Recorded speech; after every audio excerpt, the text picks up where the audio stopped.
आपल्या भारत मातेचे खरे सौंदर्य कशात आहे माहितीये का? तर जिथे आपण महाराष्ट्रात गुढीपाडवा साजरा करतो तिथेच दक्षिणेत उगादी केली जाते.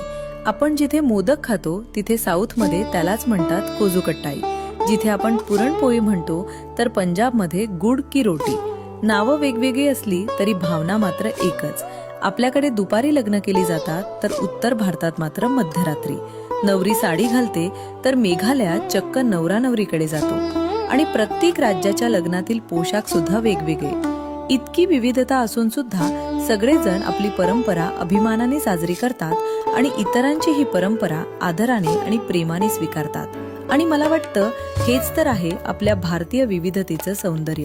कारण भारत म्हणजे फक्त एक नकाशावरचा देश नाही, तो आहे एक कथा, हजारो भाषांनी लिहिलेली, लाखो परंपरांनी सजलेली आणि कोट्यावधी लोकांच्या प्रेमाने बांधलेली.